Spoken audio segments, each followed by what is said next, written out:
lemon, orange. I'm Jennifer Proto, and I am the co-founder and winemaker of Irma Rose Winery. I had something happen while I was in Marine Corps, so one of my friends was trying to distract me and kind of cheer me up, and he was like, "Hey," always talking about his beer. He's like, "Oh, come over to my house. I'll show you my brewing setup, and you can drink my beer." And he was talking about teaching me how to make beer, and I was like, I don't really like beer like that. So, but from my curiosity of how he could make beer at home, I researched it, and then during that research, I found winemaking. Like I was just bored. He kept talking about it. Like we would go to work and he would talk about it all day. So I was just like, okay, let me see what he's talking about. And then I was like, that looks difficult.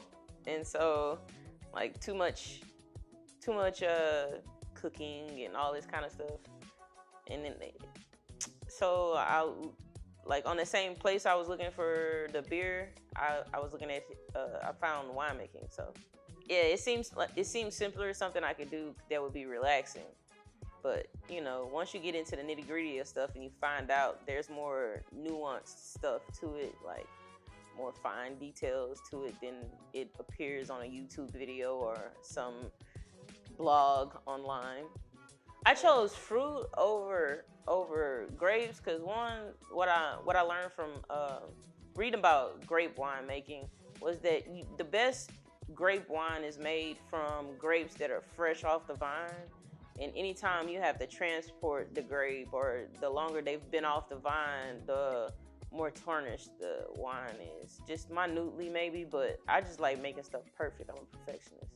Inspiration, I mean, I drink your normal cabs, your Savs, your Moscatos. Like I have a really rangy palate, so I mean I wasn't really inspired by those when it comes to my fruit wine making. I was just I found it fun after the first time with fruit wine and how it tasted, and I just kind of fell in love with it. And you have to make fruit wine. Well, not anymore because I make it, but I had to make fruit wine if I wanted it.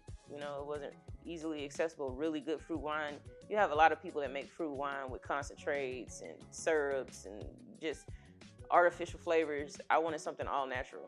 And then sometimes, like another challenge of my patience was when I opened and we started to get popular. Like I remember being in we started off in a 600 square foot office warehouse. I had about 200 square feet to make wine, so I wasn't making that much because I couldn't store that much, But we started to get popular.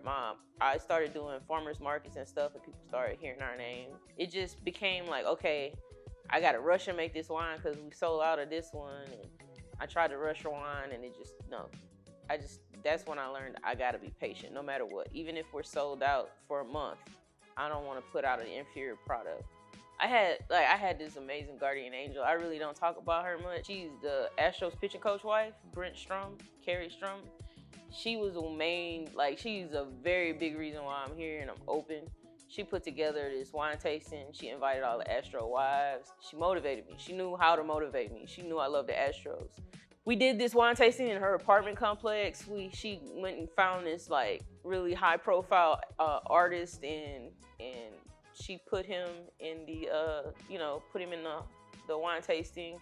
He sold his art. I was showcasing my wine, and then we got my friend. She made desserts to pair with it, and I just remember right before we set everything up. It was just crazy. We put all the wine out, we put all the decorations out, and I go in her apartment to change, and Brent is in there, and he was like, "Kid, are you nervous?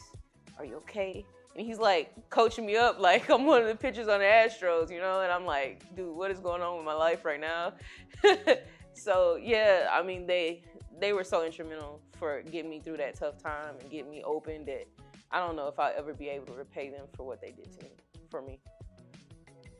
I learned that life's too short and that you should always chase your dreams.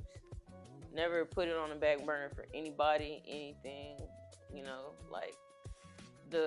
I opened this after I lost my dad. So, and I mean, he was a big influence for me opening this winery.